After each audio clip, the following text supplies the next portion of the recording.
예, 우리 옆에 사람과 함께 인사하도록 하겠습니다. 우리는 하나님의 사람입니다. 우리 또 한 번 인사하겠습니다. 우리는 전도자입니다.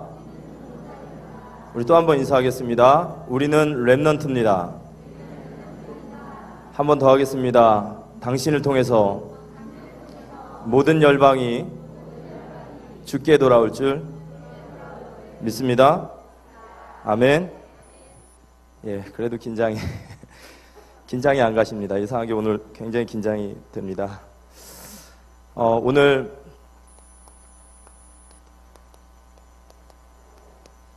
복음 회복이라는 말씀을 가지고 우리가 잠깐 함께 말씀을 좀 나누었으면 좋겠습니다.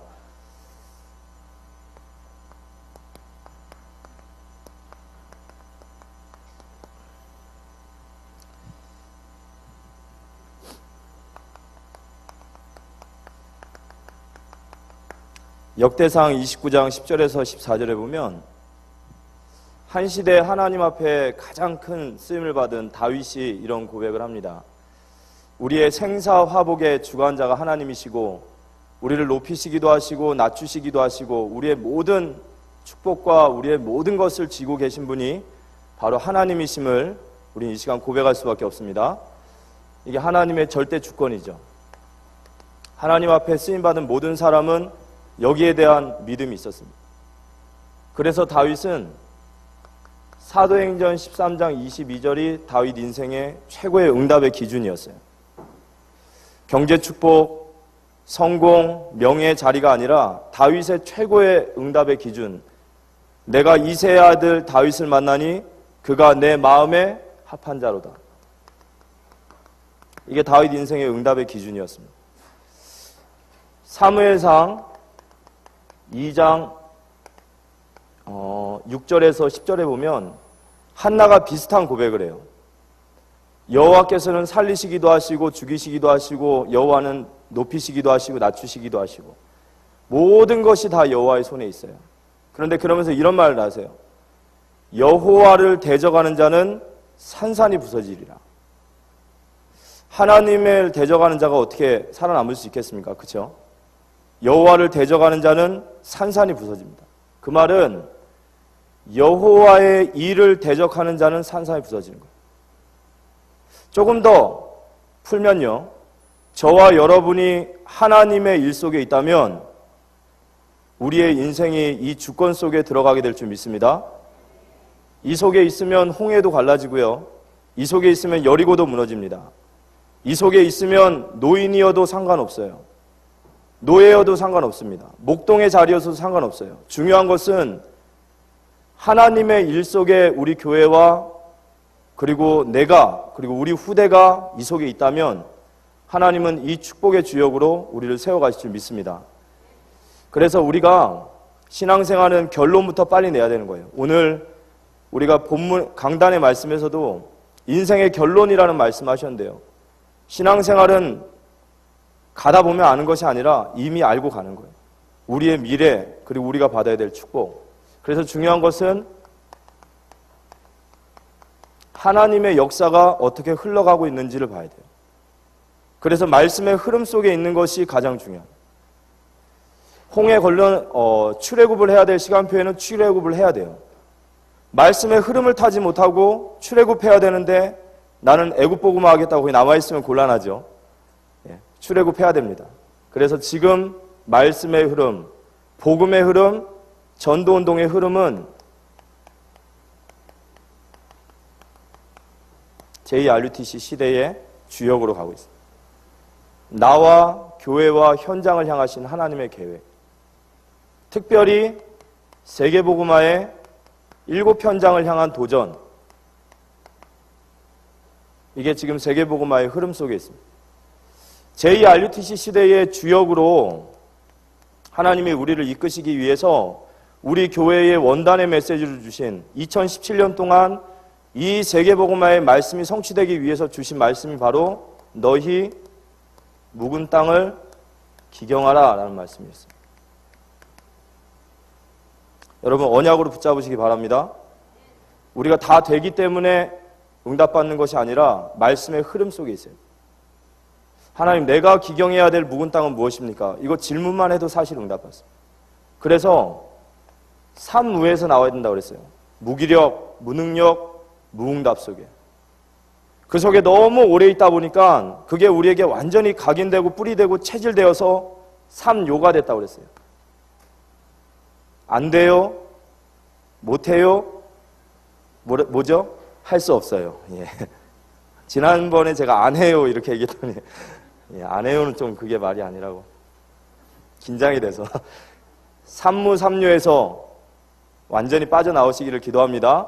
그래서 말씀의 흐름 따라서 집중 훈련 속으로 이번 9월 달부터 했을 그 집중 신학원, 그 속이 중요한 거예요. 거기에 내가 있는 것이 중요한 겁니다. 집중의 훈련 속에서 우리의 삼무와 삼요, 우리의 상처가 완전히 발판이 될 수 있도록. 그러면서 저희가 한 주간 정말로 생명줄처럼 붙잡고 가야 될 말씀이 이 말씀이에요. 새로운 피조물. 한 걸음 한 걸음 갈 때마다 우리 24시간 강단으로 충만해서 따라가셔야 됩니다. 이전 시대에서 나오라 하셨죠.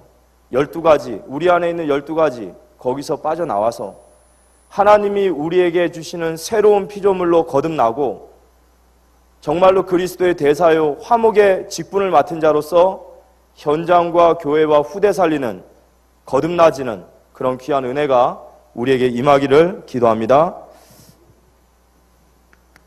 그래서 하나님이 가장 사랑하시는 세 가지가 있어요. 그게 바로 하나님의 자녀인 성도, 그리고 그 성도의 모임인 교회, 그리고 99%의 불신자 현장. 여긴 하나님의 눈물이 있어요. 여긴 하나님의 마음이 있습니다. 그래서 이 세 가지를 품는 중직자가 하나님 마음에 합한 자고, 이 세 가지가 마음에 품겨져 있는 교역자가 하나님과 함께 하는 자입니다. 그래서 우리 성도가 복음을 회복해야 돼요. 현장에서 사람들을 만나고 특별히 이런 많은 저런 사람들을 만나면서 불신자가 실패하는 것에 대해서는 그건 당연히 성경에 나와 있는 스토리니까요. 그런데 성도가 현장에서 실패하는 성도들을 참 많이 봐요. 지금 잠깐 고난받는 것이 실패냐 그걸 얘기하는 게 아니에요. 근본적으로 무너져 있는 성도의 모습들을 참 많이 봅니다. 현장에 나가서 정말로 성도님들을 만나보면 복음이 너무 희미해요. 정말 복음이 너무 희미합니다. 복음이 희미하니까요. 복음의 누림이 안 돼요. 복음의 누림도 안 되고 내가 무엇을 해야 될지 방향도 몰라요. 그러니까 현장에서 계속 질 수밖에 없는 거죠. 그래서 가장 중요한 것은 근본 미션이라고 그러죠. 내가 정말로 그리스도와 함께 그리스도를 만나는 그 시간이 되게 중요해요. 그러기 위해서 우리에게 복음의 이해가 필요해요. 복음이 이해됐다라는 말은 무슨 말이냐면요. 여러 가지 말이 있겠지만 종교와 복음이 무엇인지를 안 거예요. 마태복음 16장 13절에서 15절까지를 종교라고 합니다. 세례요한, 엘리야, 예레미야 선지자. 세례요한, 저희들 참 많이 들었던 얘기예요. 정의운동, 신비운동, 구제운동, 경건운동. 많은 사람들이 복음을 세례요한, 엘리야, 예레미야 선지자로 알고 있어요. 조금 더 저희식으로 풀자면 성공이다 이렇게 말할 수도 있겠죠. 조금 우리식으로 풀자면 어떤 기적, 조금 더 우리 쪽으로 말한다면은 어떤 자신의 선, 윤리, 도덕 이런 거겠죠. 그리고 선지자와 같다. 뭐로 말할 수 있을까요? 자신의 의를 드러내는. 이거 조금 더 저희식으로 좀 깊게 얘기하면 경제도 될 수 있을 거예요. 질병에 낫는 건강도 있을 거예요. 정말 우리 윤리, 도덕 이런 걸 수 있어요. 정말 율법적이고 종교적인 열심도 이 속에 있을 수 있습니다. 복음이 아는 거죠. 많은 사람들이 그런데 이걸 복음으로 알고 있어요. 예수 믿는 이유, 예수 만난 증거, 간증. 예를 들어서요, 제가 만약에 요게 예수 그리스도입니다 라고 이해를 하고 있다면 현장에서 이렇게 복음을 전할 수도 있어요. 저희 가족 중에 저희 아들이, 저희 자녀가 아픈데 이 아픈 자녀가 제가 복음을 만나서 나았습니다 이렇게 얘기할 수 있겠죠. 참 감사한 일이죠. 증거 있으니까. 근데 그 얘기를 듣고 어떤 불신자가 이렇게도 얘기할 수 있을 거예요. 너는 예수 만나서 질병에서 나음받았냐? 나는 예수 안 믿어도 우리 아들 건강한데? 그죠? 그럼 이제 그의 복음을 못 전하는 거예요. 어떤 사람이 사업에 실패하고 경제에 실패해서 정말 밑바닥까지 내려간 사람이 있다고 생각해 보세요. 근데 정말 예수님 만나가지고 경제의 축복을 받았어요. 예수를 믿었더니 경제 축복 받았다 말할 수 있겠죠. 그런데 이 말을 저 원불교 다니는 이건희 회장한테는 말 못할 거예요. 그죠? 내가 예수 믿었더니 이런 경제 축복 받았다. 아마 원불교 다니는 이건희 회장이 그럴 겁니다. 너는 예수 믿어서 그만큼 돈 벌었냐? 나는 원불교 다녀서 이만큼 돈 벌었네. 무슨 말이냐면요, 복음 아니어도 이건 돼요. 복음 아니어도 경제 축복, 복음 아니어도 건강, 복음 아니어도 가정, 복음 아니어도 자녀 다 축복받을 수 있어요. 많은 사람들이 이게 복음이라고 생각해서 여기에 들어왔다가 이게 아니면 떠나게 돼요. 이게 얼마나 중요한 이야기냐? 우리가 복음을 못 전하는 이유가 이것 때문에 그러거든요. 맞는 말입니다. 불신자에게 증거를 보여야 되는 게 맞죠? 증거를 말하지 마시고 예수 그리스도 증거하시기 바랍니다. 복음을 이해할 수 있어야 돼요. 복음이 아니어도 경제, 복음이 아니어도 질병, 건강, 윤리 도덕적이고 진실하고 바르고 종교적인 열심 다 할 수 있어요. 그런데 복음 아니어도 모든 게 되지만 복음 아니면 절대로 꺾이지 않는 게 있죠. 이건 안 꺾이는 거예요. 복음이 아니면 사단이 안 꺾입니다. 그래서 성공해놓고도 무너지는 거예요. 우리가 메시지 속에서 참 많이 들었어요. 그 노벨상을 탔던 해밍웨이가 그게 관음증이라고 그러죠. 그 섹스 중독자였어요. 밤만 되면은 난잡한 파티에 밤만 되면 술과 여자와 쾌락을 즐겼던 그 사람. 돈, 부귀, 영예 다. 어느 날 파티 벌려놓고 별장에 가서 엽총으로 자살했어요. 이해가 안 가죠. 왜 다 가지고 있는데 그럴 수밖에 없는지. 마릴린 먼로라고 하는 여자는 30살 때 요절했죠. 그 여자분이 마지막에 쓴 유서, 예전에 목사님이 했던 거 참 기억 남아요. 마지막 유서에 그렇게 써놨대요. 그렇게 많은 부귀와 명예와 모든 걸 누린 여자가 내 인생은 성공했고 나는 모든 여자들이 원하는 것을 다 가졌다. 그런데 왜 내 인생이 이렇게 불행하냐 이거예요. 내 인생은 마치 폐장해버린 해수욕장 같다는 거예요. 여러분 7, 8월 달 되면 해수욕장 국세통을 이루잖아요. 한 11월 달쯤 되면 어떻게 될까요? 매점도 문이 안 열어요. 그렇죠? 자신의 인생을 그렇게 말한 거예요. 불신자들이 절대 모르고 있고 종교로서 해결할 수 없는 사단, 가문의 영적인 문제, 개인에게 닥쳐온 영적 문제 안 꺾이죠. 복음 아니면 안 꺾여요. 절대로 안 꺾입니다. 절대로 이 배경을 바꿀 수가 없어요. 복음이 뭐죠? 주는 그리스도시요 살아계신 하나님의 아들이십니다. 사단의 권세를 멸하신 왕. 우리의 가문과 가정과 내 후대와 내 개인에게 있는 모든 재앙을 꺾으신 제사장. 지옥의 배경을 완전히 꺾으시고 사망 권세를 이기신 하나님 만나는 선지자 되십니다. 이 그리스도를 깨닫게 될 때, 인생의 근본 문제와 해답을 깨닫게 될 때 세 가지 축복이 와요. 이게 복음 안에 있는 축복이죠. 반석. 그리스도를 고백한 그 고백 위에 내가 너를 반석같이 세우시리라. 아멘. 흔들리지 않는 내 인생을 붙잡고 계시는 그리스도. 그 사람이 가는 모든 현장마다 음부의 권세가 꺾이는 거예요. 그 사람이 서 있는 가정, 그 사람이 서 있는 나라, 그 사람이 있는 산업 현장, 음부의 권세가 너를 이기지 못하리라. 내가 너에게 천국 열쇠를 주노니 보좌의 배경, 기도의 배경으로 이 세 가지 배경 가지고 증인됩니다. 복음을 다 안다라고 말한다면 정말 교만한 겁니다. 그죠? 우리는 항상 이 속에서 복음을 확인해야 될 줄 믿습니다. 현장에서 종교인들이 무너지는 이유예요. 그리스도를 정확히 깨달을 때, 인생의 이유와 답을 깨달을 때 여기서 완전히 해방되죠.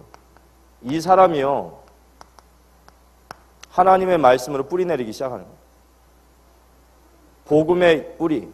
무슨 말일까요? 마태복음 28장 20절. 이게 깨달아지는 거예요. 이게 믿어지는 거예요.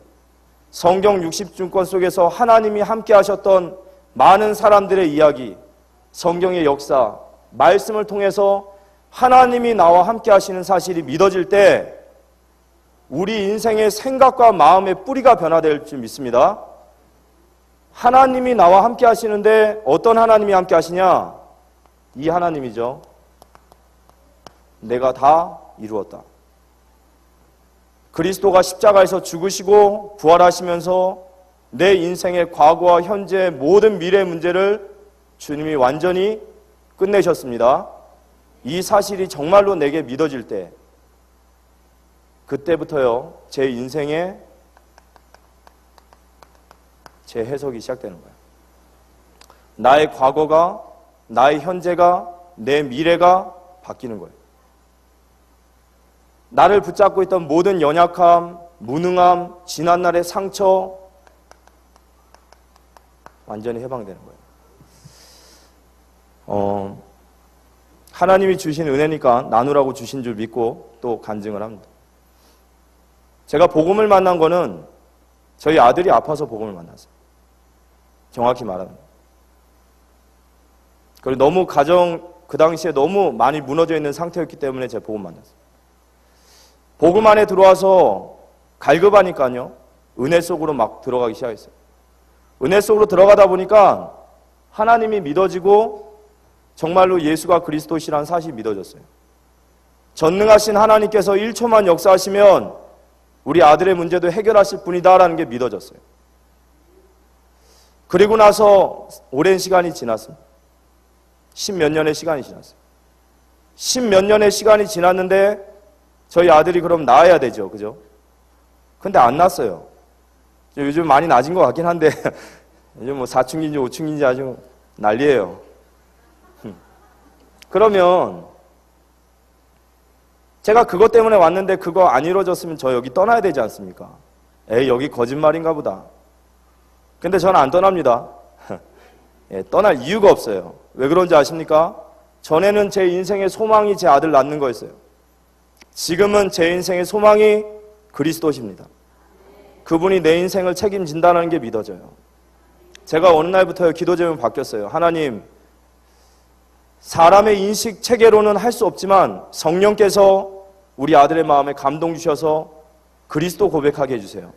근데 어느 날요, 안 믿으셔도 됩니다. 주는 그리스도시요 살아계신 하나님의 아들이십니다. 이걸 우리 아들이 고백하는 거예요. 아, 끝났구나. 내 인생을 책임지시는 그분이 우리 대오의 주인이 되셨구나. 지난날에 우리의 과거와 현재와 모든 미래에 그 유일한 해답이 바로 그리스도이심을 믿으시기 바랍니다. 그래서 우리가 말씀 운동해야 돼요. 그래서 이 사람의 상처를 복음으로 재해석시켜줘야 돼요. 그러면 얼마나 중요한 인물이 되겠습니까? 저희 목사님 말씀하셨던 것처럼 정말로 몸 파는 여자가, 창녀가 복음 만나서 살아났다 생각해 보세요. 그럼 그 사람이 어디에 가서 복음 전하겠습니까? 가슴에 불이 붙는 거예요. 문제가 아니라 전도자의 발판인 줄 믿습니다. 그래서 그때부터 복음의 방향인 바로 비전이 나오는 거예요.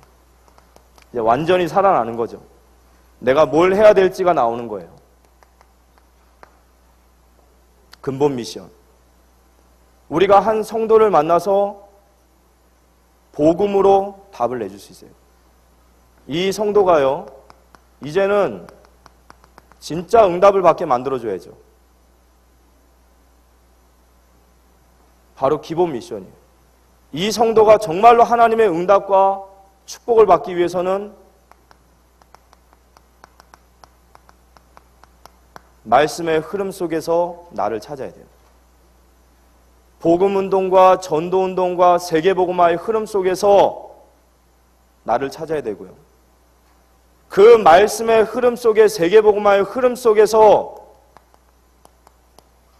나의 교회를 찾게 될 때 이 사람의 인생의 길이 열려요. 교회의 1000명이 우리의 1000명인 것을 믿으시기 바랍니다. 정말 세계복음화의 흐름 속에 나의 교회를 찾은 사람이 축복받아요. 이거 못 찾으면요, 평생을 방황하게 돼요. 말씀의 흐름 속에 있는 제자가 말씀의 실현 속으로 들어가는 거예요. 무슨 말씀입니까? 정말로 내 인생의 예배가 회복되어지는 거예요. 정말로 예배가 내 인생의 답이 되는 인생. 여러분, 신앙의 실력은요, 예배 한 번으로 인생의 답을 낼 수 있어야 돼요. 오늘도 답 얻으셨습니까? 예, 그게 실력자예요. 더 이상 갈등할 필요가 없어야 돼요. 언제 갈등합니까? 시간도 많지 않은데.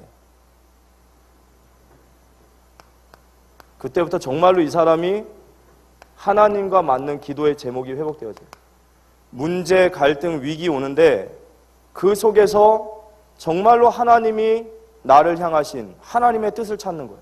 무슨 말이죠? 나의 기도를 찾게 되는 거예요. 이게 나의 말씀이라고 하면 이 한 사람의 인생을 완전히 바꿔놓는 거예요. 그 사람의 삶의 모든 기준과 축을 바꾸는 거예요. 삼원을. 나의 모든 일 속에 하나님의 전도계획, 그 속에 하나님의 성취하실 말씀, 성취하실 기도 제목, 나의 전도. 최고 헌신은 이겁니다.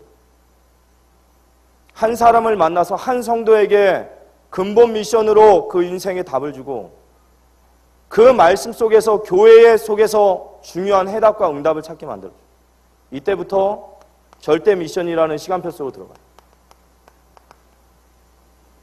절대 미션.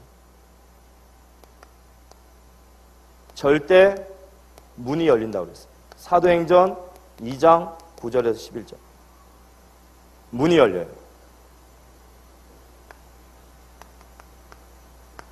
절대 만남의 축복이 이루어집니다. 사도행전 13장 1절에서 4절. 절대 시스템이 세워져요. 가는 곳마다 다락방, 미션홈, 전문교회, 지교회 응답. 사도행전 16장 5절에서 20절. 절대 제자. 로마서 16장 사람들. 성도의 복음 회복. 저희 개인이 이 축복의 비밀을 누리고 또 우리를 만나는 모든 성도가 이 비밀 속으로 들어가기를 기도합니다. 두 번째는 교회의 복음 회복입니다.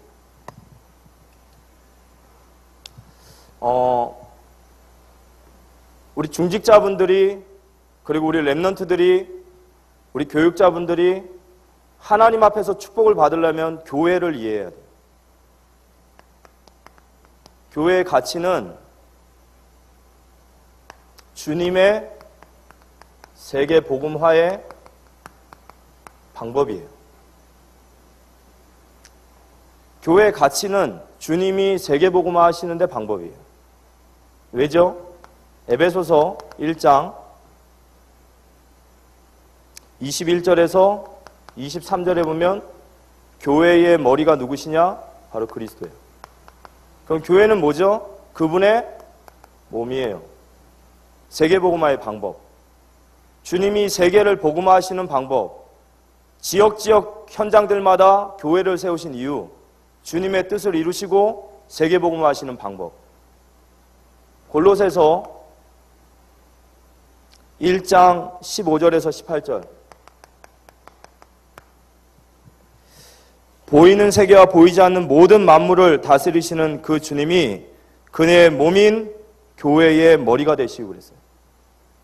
교회의 머리 되신 그리스도. 계시록 1장 20절 그리고 2장 1절에 보면 예수님은 지금도 7 별을 붙잡으시고 7 금촛대 사이를 왕래하십니다. 주님은 교회를 능력의 손에 붙잡으시고 주님의 일을 행하고 계세요. 그래서 교회는요, 마태복음 16장 18절에 에클레시아라고 그러죠. 부르심을 받은 자예요. 교회가 뭐냐? 예수님이 세상에서 부르심을 받은 자들, 하나님의 택함 받은 부르심의 자들, 그 공동체의 모임이 바로 교회입니다. 그리고 이 교회는 디모데전서 3장 15절에 보면 진리의 기둥이에요. 그래서 교회가 무너지면 세상의 진리가 무너집니다. 우리가 왜 교회를 지켜야 되냐? 왜 우리가 교회를 위해서 눈물을 흘려야 되냐? 진리의 기둥이 무너지기 때문에. 그리고 교회는 요한복음 20장 21절에 아버지께서 나를 보내신 것 같이 나도 너희를 보내노라. 보내심을 받은 자. 제가 성경에서요, 뭘 봤냐면요, 하나님이 이 시대의 심판과 축복의 기준이 바로 교회예요. 한번 그 눈으로 성경을 한번 보십시오. 많은 사람들이 성경을 보면서 악인의 죄악이 관영하기 때문에 하나님 심판을 내린다 이렇게 얘기하시죠. 그건 죄를 잘 모르는 사람이에요. 창세기 3장 이후에 불신자는 한 번도 하나님 앞에 의로운 적이 없어요. 그런데 하나님이 유독 세상을 심판하실 때가 있어요. 개인, 가정, 민족, 국가, 시대를.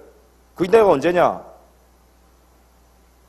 창세기 6장에 보면요, 6장 2절에 보면 하나님의 아들들이 사람의 딸들과 섞일 때 언약의 백성들이 세상에서 언약을 놓칠 때 하나님은 그 시대를 가망 없다 보시는 거예요.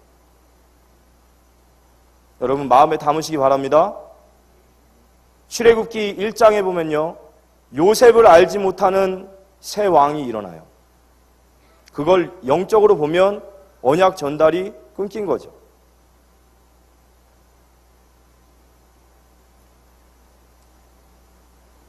창세기 47장에 보면은 에스겔의 환상 속에 성전 문지방으로 물이 흘러나와서 발목을 채우고 허리를 채우고 넘지 못할 큰 강이 된 그 환상이 있어요.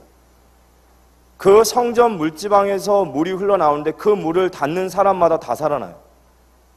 아무짝에 쓸모없는 약초도요, 그 이파리도 그 물만 닿으면 약초가 돼버려요. 근데 그 에스겔의 환상이 어디에서 나오는 거냐? 이스라엘 백성들은 성전만 가지고 있으면 자신들은 세상에서 망하지 않을 거라 생각했어요. 그런데 하나님은 보란듯이 내가 네 성전에 있지 않다고 말씀하십니다. 그래서 성전이 무너진 거예요. 여호와의 영, 성령께서 이스라엘의 성전에 다시 찾아오셨을 때 그때 그 역사가 일어납니다. 세상에 회복시킬 수 있는 유일한 길은 교회입니다.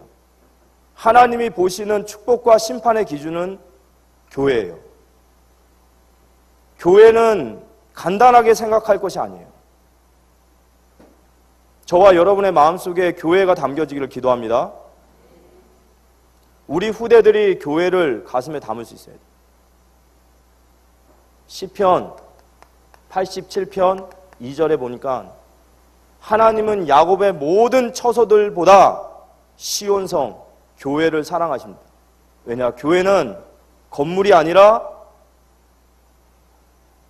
부르심을 받고 진리의 말씀을 가지고 세상 살려야 될 공동체이기 때문에.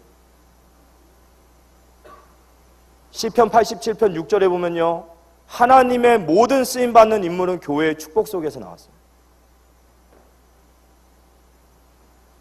저와 여러분이 교회의 축복 속에서 나의 가정과 산업과 현장이 세워지기를 기도합니다. 중요한 겁니다. 정말 중요한 거예요. 교회를 제대로 깨닫지 못하면 정말로 하나님의 마음과 통하지 않아요. 그래서 시편 84편 5절에 보면 주께 힘을 얻고 그 마음의 시온의 대로가 열린 자가 복이 있다고 했어요. 교회의 축복과 우리의 마음의 대로가 활짝 열려지는 그런 은혜의 시간이 되어지기를 기도합니다. 그래서 우리는요, 정말로 교회를 살려야 돼요. 히브리서 10장 25절에 사단이 교회를 무너뜨리는 방법이에요. 마지막 때가 되면 모이기를 패해요. 모여서 기도하고 모여서 예배하고 찬양하고 현장 살리기 위해서 포럼하고, 이거 사단이 막아요. 교회를 무너뜨리는 방법. 그러니까 지금 미국 교회나 유럽 교회 우리가 보고 있잖아요. 그거 온라인으로 헌금한다면서요. 전 보지는 못했습니다. 모이기를 패하는 어떤 자들의 습관과 같이 하지 말고 마지막 때가 가까울수록 너희는 모이기를 힘쓰라 하셨습니다. 여러분, 우리가 교회 안에 하나 되어지는 게 교회 살리는 길인 줄 믿으시기 바랍니다. 교회는 반드시 모이는 교회가 살아나야 돼요. 사도행전 1장 12절에서 14절에 교회가 하나 되어져서 모일 때 성령의 강한 역사들이 일어나요. 저는 개인적으로요, 교회는 두 가지의 교회가 있어요. 모이는 교회가 있고 흩어지는 교회가 있어요. 모이는 교회의 사명은 뭡니까? 모이는 교회는요, 정말로 모이기를 힘써야 돼요. 모여서 영적으로 성도들이 다 살아나야 돼요. 교회가 무너지면요, 교회가 무너지는 것이 아니라 성도가 무너지게 돼 있어요. 모이는 교회는 제자를 세우는 교회가 돼야 돼요. 복음의 생명권 교육자, 정말로 브리스길라 아굴라 같이 복음의 목을 내놓은 중직자, 사도행전 13장, 16장, 19장과 같은 저 우상과 무속과 점술에 물들어져 있는 국가를 살릴 선교사, 로마도 보아야 하리라 가이사 앞에 세울 렘넌트 계속 세워내야 돼요. 그래서 파송해야 돼요. 현장으로. 현장에 보면요, 흩어지는 교회가 있어요. 이게 저와 여러분의 현장이죠.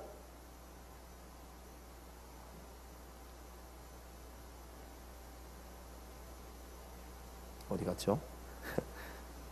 자, 흩어지는 교회. 사도행전 9장 1절에서 43절. 초대교회는요, 전 성도가 자신의 현장에서 말씀 운동했어요. 전 성도가 자신의 현장에서 교회의 축복을 누렸습니다. 이 흩어지는 교회의 사명, 우리가 현장에 나갔을 때 그 사명이 뭐냐? 우리는 모이는 교회를 세워야 돼요. 그 지역에 영적으로 그리스도 깃발을 딱 꽂고 24시간 기도하고 24시간 말씀 운동할 지교회를 세우는 것이 흩어진 교회의 사명인 줄 믿으시기 바랍니다. 그리고 거기에서 모이는 교회와 소통하셔야 돼요. 사도행전을 가만히 읽어보십시오. 사도 바울은 한 번도 예루살렘 교회를 멀리하고 사역한 적이 없어요. 항상 선교가 끝나면 예루살렘 교회와 소통했어요. 흩어지는 교회는 모이는 교회와 함께 가야 돼요. 그리고 이 교회는 도전하는 교회가 돼야 돼요. 로마서 16장 1절에서 27절에 정말 렘넌트 운동에 도전하는 교회.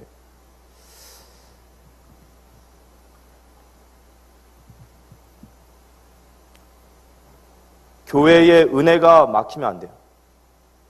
요한복음 2장 13절에서 20절의 말씀 보면 예수님이 성전을 청소하셨어요.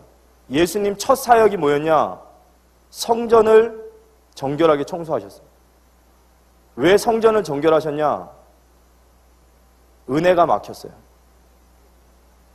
바리새인들과 율법사들과 종교인들이 은혜를 막아놨어요.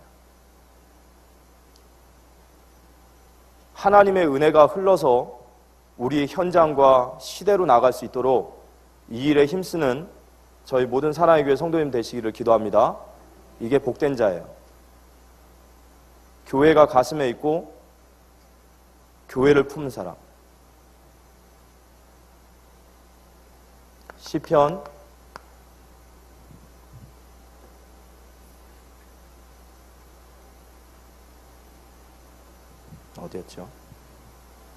87편 몇 절인지.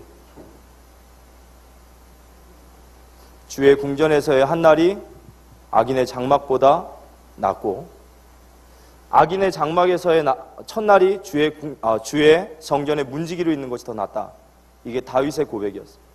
골로새서 1장 24절에 사도 바울은 내 남은 육체, 그리스도에게 남아있는 그 육체의 고난을 그의 사랑하는 몸된 교회에 내가 육체에 심노라고 했어요.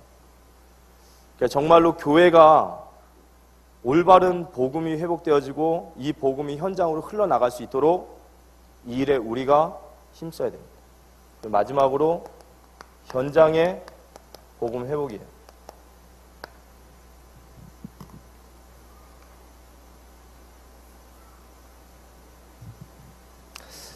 우리 개인에게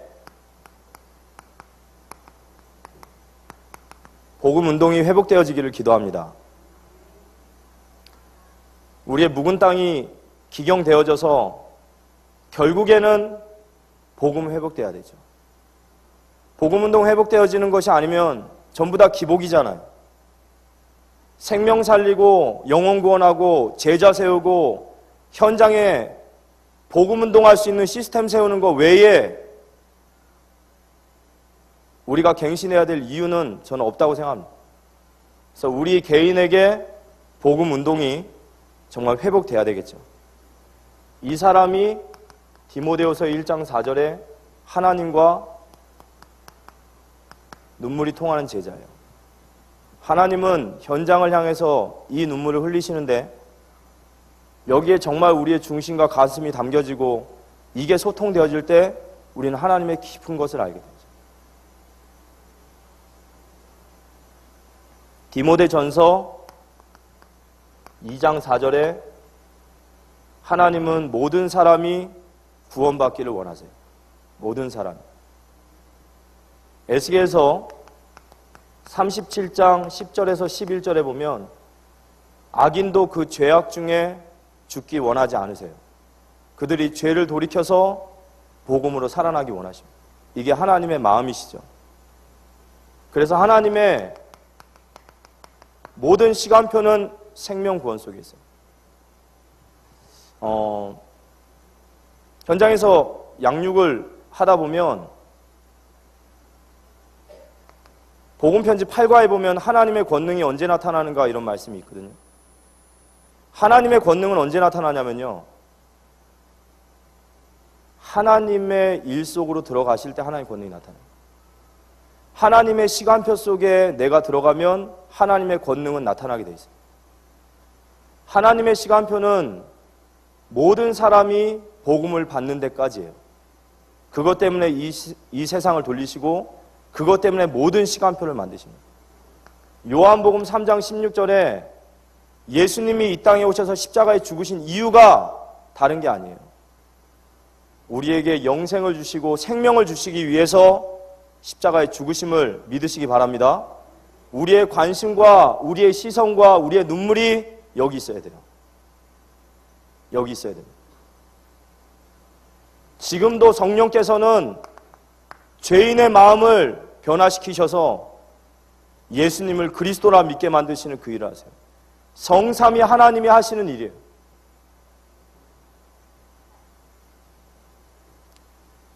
로마서 10장 13절에 보면, 로마서 10장 13절에서 15절에 보면요,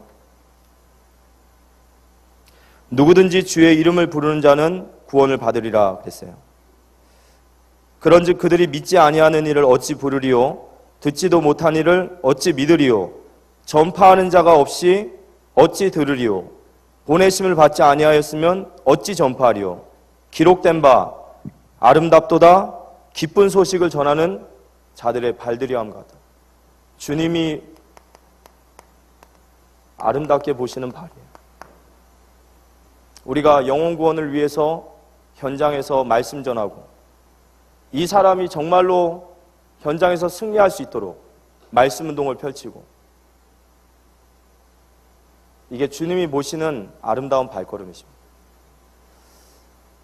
저와 저희 교회가 그리고 우리 모든 성도님들이 정말로 이 복음 운동의 회복 속에 저희들이 이루어지기를 기도합니다. 그래서 우리의 정체성,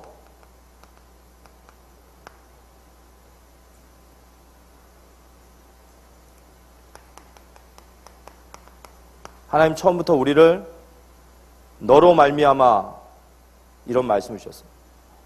우리에게 복음을 주실 때 너로 말미암아 너희 가족과 가문과 민족과 세계를 살리려고 우리를 택하시고 부르심을 믿습니다.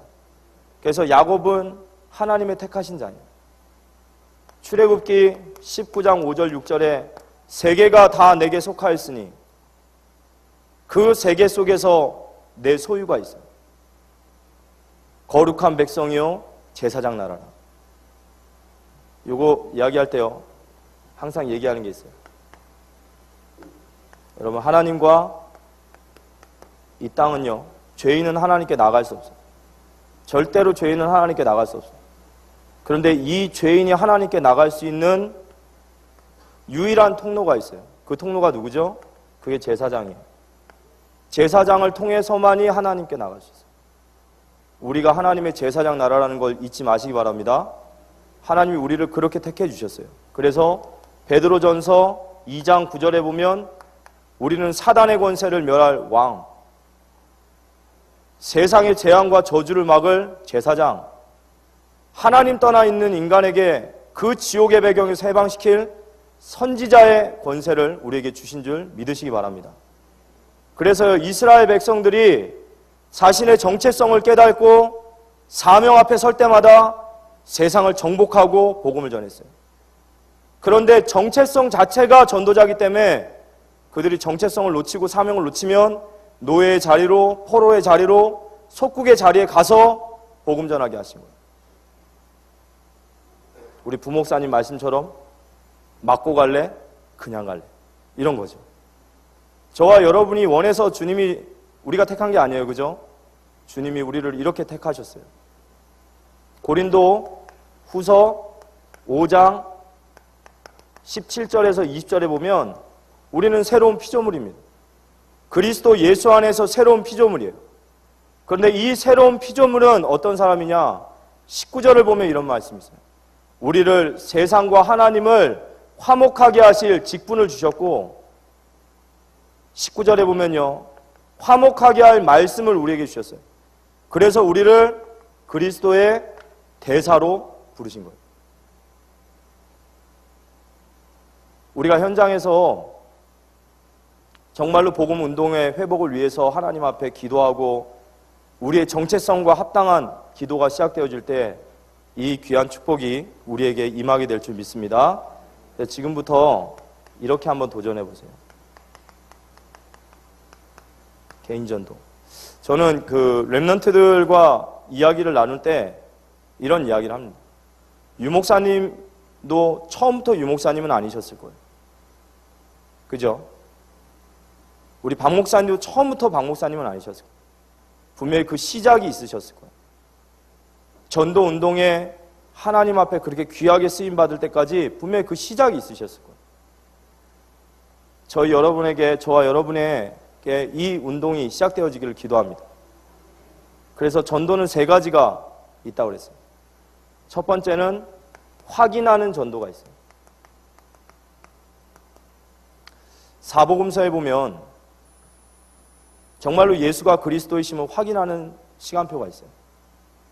주의 말씀에 귀신이 떠나가고 질병에 잡힌 자들이 복음 받고 살아나고 복음이 없는 현장, 복음이 있으면 되는 현장, 그 현장을 확인하는 시간표가 있었어요. 이 시간표가 지나고 나면 되어지는 전도가 있어요. 현장에서 하나님의 만남의 축복과 예비하신 것에 대한 확인. 정말로 현장에 만나지는 그 만남을 통해서 세워지는 시스템, 되어지는 전도, 그리고 도전하는 전도가 있어요. 사도행전 13장 1절에서 4절. 선교사를 파송하고 정말로 민족과 나라의 현장에 복음을 살리는. 여러분은 어디 시간표에 서 있습니까? 응답을 받으려면 하나님 앞에 진실하게 서는 게 되게 중요한 것 같습니다. 하나님, 나는 정말 많은 말씀을 듣고 이제까지 그렇게 복음에 대해서 들었지만 저는 아직까지 현장에서 그리스도 확인 못했습니다. 하나님, 그리스도를 확인할 수 있는 내 현장의 문을 열어주십시오.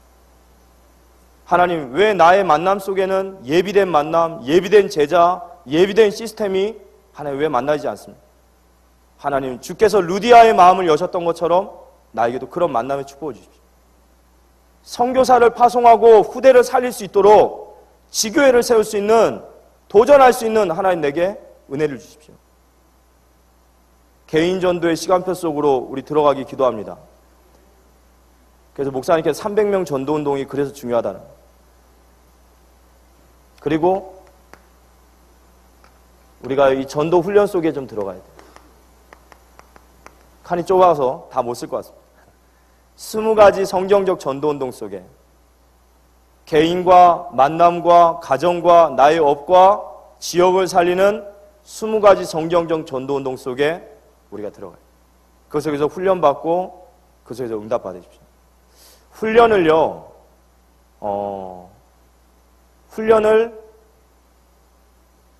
이렇게 너무 학습하듯이 받지 마시고요. 정말로 훈련의 시스템 속에서 한번 시작을 해보십시오. 1차 합숙 다녀오게 되면 다락방의 응답을 받아야 돼요. 1차 합숙을 다녀오게 되면 생명운동과 다락방의 응답이 옵니다. 다락방을 계속 하다 보면요, 다락방 한 개가 딱 걸릴 때가 와요. 확산이 되지 않고 제자가 안 세워져요. 그때는 팀 합숙을 가시는 거예요. 팀 합숙 가시면 사도 바울이 누렸던 제자의 축복을 찾게 되어져요. 만남의 축복. 굉장히 중요한 메시지를 듣게 됩니다. 근데 현장에서 다락방 안 하고 현장에서 전도운동 안 하다가 팀 합숙 가면요, 그냥 또 은혜 받고 오는 거예요. 훈련이 그냥 훈련으로. 그 다음부터는 이제 중요한 메시지들을 받으십니다. 그리고 마지막으로 세 번째는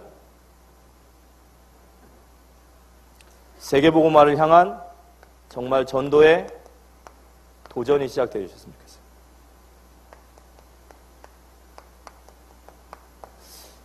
세계복음화를 7현장의 치유라고 이렇게 말씀하셨습니다. 전도복지, 미자립 전도, 제한국가를 살릴 NGO 선교, 난민, 다민족, 탈북자, 문화, 힐링. 그 중에 나의 이명계약, 나의 업이 어디에 들여져야 되는지.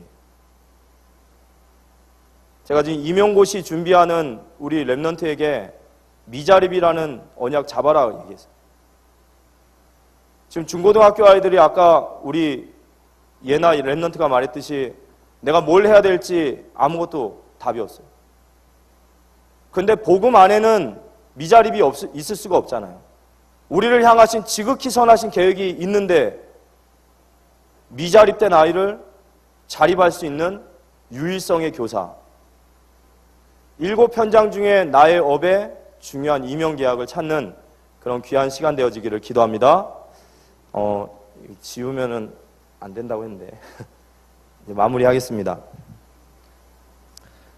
말씀을 전하다 보니까 어느새 긴장은 다 사라졌습니다.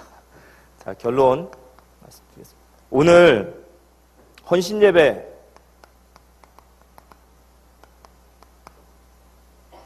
자료문서위원회 이렇게 헌신예배를 저희가 드리게 되는데요.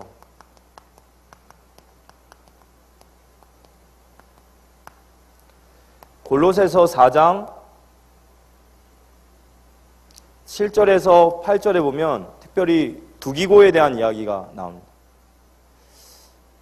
바울이 골로새서 마지막에 바울과 이 복음운동의 생명건 제자들의 이름을 열거할 때 가장 먼저 호명되는 이름이 두기고예요. 근데 이 두기고에 대한 바울의 이야기가 이렇습니다. 두기고가 내 사정을 다 너희에게 알려주리니 그는 사랑받는 형제요 신실한 일꾼이요 주 안에 함께 종된 자니라. 내가 그를 특별히 너희에게 보내는 것은 너희로 우리 사정을 알게 하고 너희 마음을 위로하게 하려 함이라 그랬어요. 우리 자료 문서선교위원회가 정말 목사님과 우리 성도들과 그리고 모든 전도자들의 사랑받는 제자가 되어지길 기도합니다. 우리의 마음을, 우리의 사정을 안다고 그랬어요. 정말로 현장의 사정과 우리 교회가 소통할 수 있는, 또 모든 성도가 소통할 수 있는 그런 소통의 제자로, 신실한 일꾼으로, 그러면서 주 안에서 정말로 하나님의 충성된 종으로 이런 자료문서위원회가 세워질 수 있도록 우리가 함께 기도해야겠습니다. 자료문서위원회는요, 지금 우리 문민아 장로님을 부장님으로 위원회 위원장 중심으로 해서요, 지금 북카페와 그리고 녹취 그런 모든 전반적인 부분들을 정말로 보이지 않는 곳에서 헌신하고 계십니다. 저희들 내려갈 때마다 그 녹취록 보지 않습니까? 그죠? 그 녹취록이 이 자료문서위원회에서 나오는 거고요. 그리고 본부의 모든 훈련에 대한 자료들 전부 다 준비하고 계시고, 또 목사님이 신앙서적 내지 중요한 문서들을 이야기하면 그런 부분들을 다 준비하시고 또 이런 부분들을 정리하시고 또 저장하시는 일들을 하십니다. 그래서 정말 우리 자료선교위원회를 통해서 정말로 성도와 교회와 현장의 복음이 회복되어질 수 있도록 우리가 함께 좀 기도해 주셨으면 좋겠습니다. 두 번째는 지금 교회에 흐름이 있습니다. 이 흐름이 우리의 기도 제목이 돼요. 우리 교회 1000명은 북한 선교에 100명의 선교사를 세우는 것이 우리 1000명입니다. 그리고 렘넌트 운동에 천국을 만드는 것이 우리 교회의 사명입니다. 다민족 제자를 세우는 일을 우리가 1000명으로 받았습니다. 지금 교회는 성전 건축 중에 있습니다. 오늘도 목사님께서 말씀하셨습니다. 교회가 성전 건축이라는 흐름 속에 있는데 우리가 그 부분을 놔두고 마음 담고 기도해야 된다고 했어요. 7월 14일부터 15일까지 전국 장로 수련회가 있습니다. 우리 장로님들 현장에 가셔서 모두 다 은혜 받으시고 힘 얻을 수 있도록 7현장의 주역으로 주님 앞에 설 수 있도록 우리가 함께 기도하면서 우리 장로님들을 위해서 기도해야겠습니다. 8월 13일부터 15일까지 렘넌트 연합수련회가 있습니다. 우리 렘넌트들이 정말로 이 연합수련을 통해서 갈보리산을 체험할 수 있도록 9월 달부터 시작되는 집중신학원, 이 속에 우리 모든 성도가 다 참여하고 그 응답의 흐름 속에 있도록 우리가 함께 기도해야겠습니다. 여름 행사, 리더 수련회, WRC, 그 밖에 내년 1월에 있을 비전 트립, 이 모든 부분들이 지금 우리가 함께 기도하고 응답받아야 돼요. 성경을, 신약 성경을 보면은 신약 성경은 헬라어로 적어졌죠. 헬라어는 3가지 태를 가지고 있습니다. 수동태, 남이 움직이는 거, 능동태, 내가 움직이는 거, 그리고 또 하나가 있어요. 그게 뭐냐, 중간태라는 거예요. 이 중간태라는 거는 부메랑 효과라고 그래요.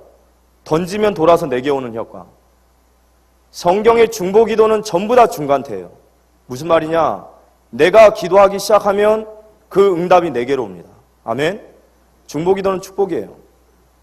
중보기도를 하게 되면 내 마음이 변화됩니다. 담겨지지 않았는데 기도하게 되면 내 마음으로 돌아와요. 그걸 할 수 있는 용기와 힘과 하나님이 능력을 주십니다. 그리고 현장을 변화시키세요. 교회의 기도 제목이 우리의 응답의 스케줄인 줄 믿으시기 바랍니다. 기도하시면요, 정말 하나님이 담아주세요. 그리고 마지막으로 3번째는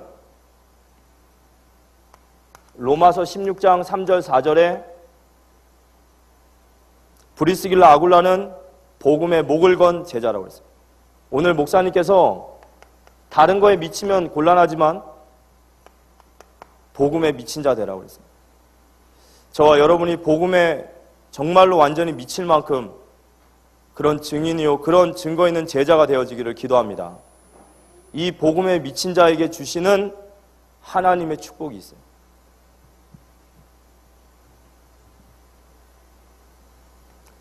사도행전 2장에 보면 브리스길라 아굴라가 그 오순절의 현장에 있었는지 없었는지는 정확히 몰라요.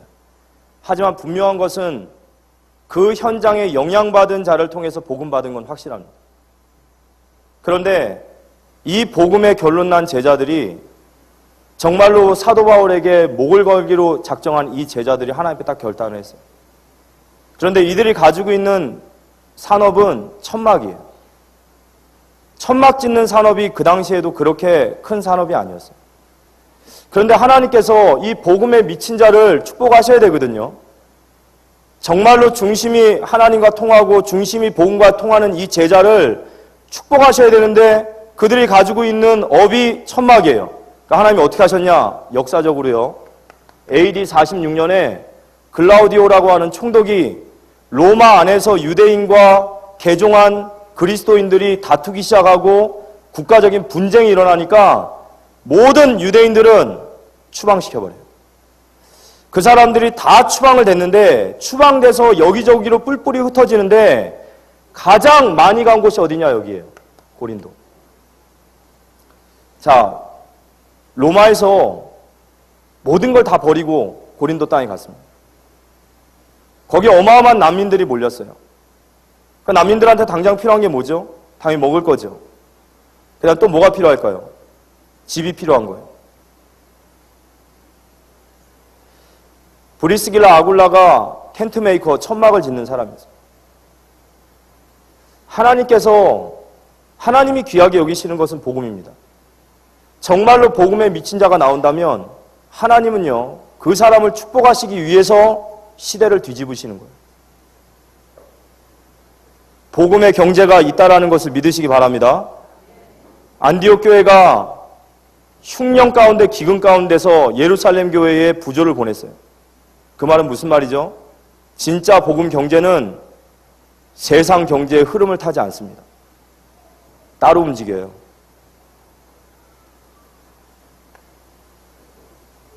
최고 축복입니다. 다른 거에 미치면 좀 곤란하지만 복음에 미치는 것은 우리에게 최고의 축복인 줄 믿으시기 바랍니다. 목사님께서 오늘 기도 제목을 내놓으셨어요. 정말로 마음이 통하고 소통할 수 있는 제자들이 일어나기를 말씀하셨고 정말로 복음에 미친 자로서 한 전도자의 증인 문서 속에 동력자로 함께 기록되어질 수 있도록 저와 저희 가정과 우리 후대와 우리 모든 중직자들이 그 일에 주님 앞에 쓰임받는 그런 귀한 은혜가 우리에게 임하기를 기도합니다. 기도하고 마치겠습니다. 살아계신 아버지 하나님 감사합니다. 하나님, 복음 회복이라는 말씀 오늘 우리가 함께 나눴습니다. 새로운 피조물로서 이전 것은 지나갔고 이제는 우리가 거듭난 새로운 인생, 하나님, 우리가 정말 복음에 미친 자로서 이 복음운동에 우리가 쓰임받기를 기도합니다. 하나님, 우리의 모든 직분과 우리의 달란트, 우리의 모든 시간을 들여서 하나님, 성도를 세우고 교회를 세우고 현장을 살리는 증인 될 수 있도록 주님께서 우리를 주관해 주시고 하나님의 은혜로 말미암아 복음에 미친 자로서 전도자의 증인 문서 속에 하나님, 정말 브리스길라 아굴라 같은 그런 부부로서 우리가 기록되어지기를 기도하오니 하나님, 이 일에 우리가 쓰임받을 수 있도록 우리 모든 성도가 그 일에 쓰임받을 수 있도록 주님께서 우리에게 은혜를 주시고 성령의 충만함을 부어주시옵소서. 감사드리옵고 살아계신 예수 그리스도 이름으로 기도드립니다. 아멘.